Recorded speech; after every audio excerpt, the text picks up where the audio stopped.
आज Doubtnut app download करें।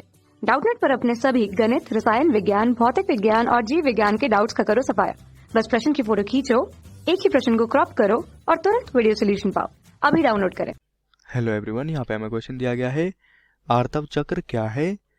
आर्तव चक्र या मेंस्ट्रुअल साइकिल का कौन से हार्मोन नियमन करते हैं? तो यहाँ पे हमें क्या बताना है, इसके जो नियमन करने वाले हार्मोन होते हैं ये कौन होते हैं।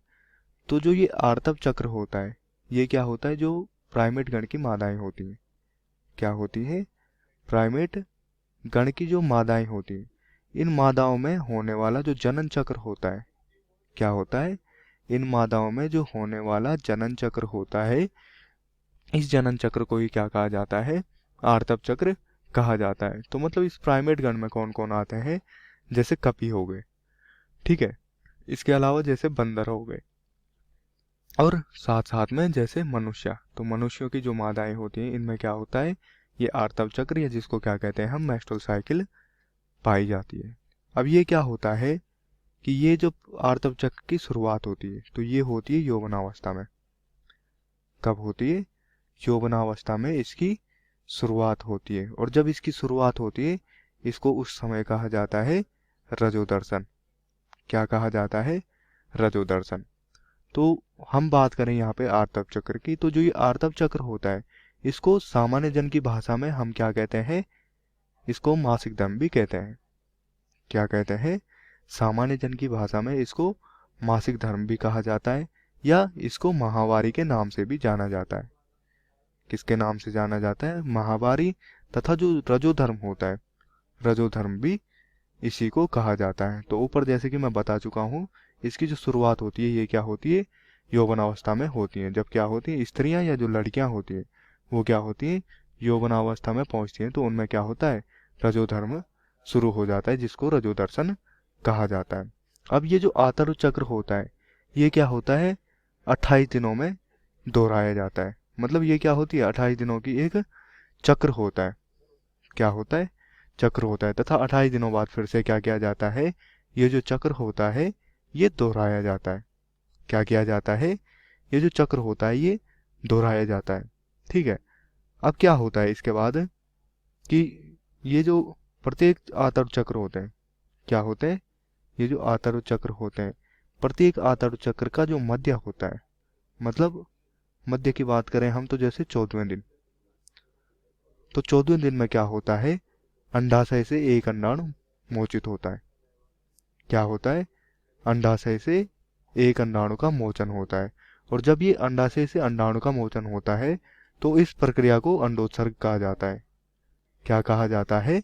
इस प्रक्रिया को अंडोत्सर्ग कहा जाता है। मतलब क्या होता है कि प्रत्येक आतर्व चक्र के मध्य में, मतलब 14वें दिन में क्या होता है, अंडाशय से एक अंडाणु का मोचन होता है, ठीक है।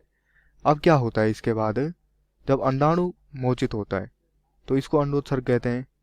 अब क्या होता है, जो ये आतर्व चक्र होता है इसकी जो शुरुआत होती है ये क्या होती है, रक्तस्राव से होती है। क्या होती है? रक्तस्राव से। तो मतलब क्या होता है, जब इसकी शुरुआत होती है तो शुरुआती दिनों में क्या होता है, रक्तस्राव होने लगता है, जो कि क्या रहता है, 3 से 5 दिनों तक रहता है। मतलब 3 से 5 दिनों तक क्या होता है, यहाँ पे रक्तस्राव होता है। अब बात करें हम इस रक्तस्राव के कारण की, तो इस रक्तस्राव का कारण क्या है, जो गर्भाशय की अंतःस्तर परत होती है। क्या होती है? अंतःस्तर परत जो होती है गर्भाशय की, इसकी जो रक्तवाहिनियां होती हैं, क्या होती है, इसकी जो रक्तवाहिनियां होती हैं, ये रक्तवाहिनियां क्या हो जाती हैं, नष्ट हो जाती हैं। तो इनके नष्ट होने के कारण ही यहाँ पे क्या होता है, रक्त का स्राव होने लगता है, ठीक है। अब क्या होता है, जो ये रक्त होता है ये रक्त क्या करता है, तरल का रूप धारण करता है। किसका रूप धारण करता है? तरल का। और तरल का रूप धारण करके क्या होता है, ये योनि से बाहर निकलने लगता है। क्या होता है? योनि से बाहर निकलने लगता है। अब ये जो रक्तस्राव होता है, क्या होता है, रक्तस्राव या जो जिसको हम क्या कहते हैं, रजो धर्म। तो ये रजो धर्म तभी होता है जब मोचित अंडाणु क्या हो, निषेचित ना हुआ हो। मतलब जो अंडाणु क्या होता है, अंडाशय से मोचित होता है। क्या होता है, जो अंडाणु अंडाशय से मोचित होता है, ये अंडाणु क्या ना हुआ हो, निषेचित ना हुआ हो। मतलब इसका जो निषेचन होता है वो शुक्राणु से ना हुआ हो, तो रजोधर्म क्या निकलता है, तभी निकलता है। अगर क्या होता है कि अंडाणु निषेचित हुआ हो, क्या हुआ हो, अगर अंडाणु निषेचित हुआ हो तो जब निषेचन होता है तो निषेचन के बाद यहाँ पे क्या होता है, जो रजोधर्म की क्रिया होती है, ये रजोधर्म की प्रक्रिया नहीं होती है, या मतलब रजोधर्म क्या होता है, अनुपस्थित होता है। तो हम क्या कह सकते हैं यहाँ पे कि जो रजोधर्म होता है, अगर रजोधर्म की अनुपस्थिति होती है, क्या होती है, रजोधर्म की अगर अनुपस्थिति होती है तो ये अनुपस्थिति क्या होता है, गर्भधारण का संकेत होता है।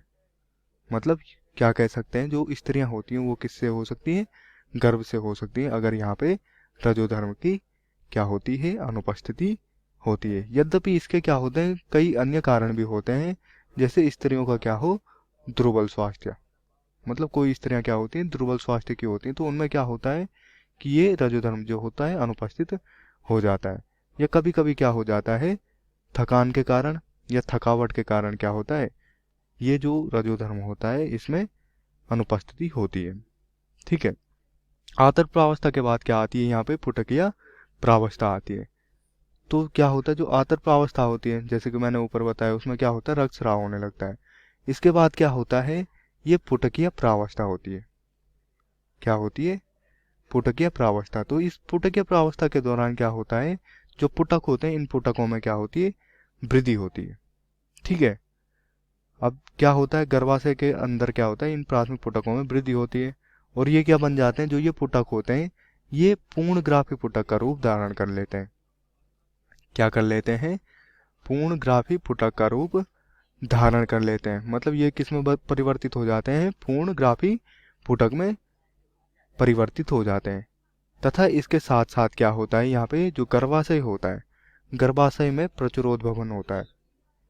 क्या होता है, गर्भाशय में प्रचुरोद्भवन होता है, जिसके फलस्वरूप यहाँ पे क्या होता है, जो गर्भाशय की अंतःस्तर होती है, क्या होती है, गर्भाशय की जो अंतःस्तर होती है, ये अंतःस्तर क्या हो जाती है, पुनः बन जाती है, या इसका क्या हो जाता है, पुनः निर्माण हो जाता है। तो अब ये जो आतर्क चक्र होता है, ये क्या होता है, विभिन्न हार्मोनों में परिवर्तन होता है। क्या होता है, यहाँ पे विभिन्न हार्मोन परिवर्तन होता है। मतलब हार्मोन परिवर्तन होने के कारण क्या होता है, यहाँ पे आतर्क चक्र की शुरुआत होती है। ठीक है। तो इसमें जो प्रयोग में लाए जाते हैं, जो हार्मोन प्रयोग में लाए जाते हैं, या जो क्या करते हैं, हार्मोन इसका नियमन करते हैं, जैसे ल्यूटिलाइजिंग हार्मोन हो गया। ठीक है। इसके अलावा FSH हो गया, जिसको क्या कहते हैं, फॉलिकुलर स्टिमुलेटिंग हार्मोन। तो ये क्या करते हैं, इस आतर्क चक्र का नियमन करते हैं। अब क्या होता है, जब प्रत्येक आतर्क चक्र अवस्था की मध्य अवस्था होती है, मतलब क्या होती है, जब ये मध्य में होते हैं, तो मध्य अवस्था में क्या होते हैं, जो ये FSH और LH होते हैं, ये दोनों क्या होते हैं, अपनी उच्चतम स्तर पर होते हैं। किस स्तर पर होते हैं, उच्च स्तर पर। और जब ये उच्च स्तर पर होते हैं, तो यहाँ पर जब LH अपने उच्च स्तर पर होता है, या ल्यूटिलाइजिंग अपने उच्च स्तर पर होता है, तो इसको क्या कहा जाता है, उस समय LH सर्ज कहा जाता है। और ये जो LH सर्ज होता है, ये क्या करता है, अंडाशय से अंडाणु को मोचित होने के लिए प्रेरित करता है।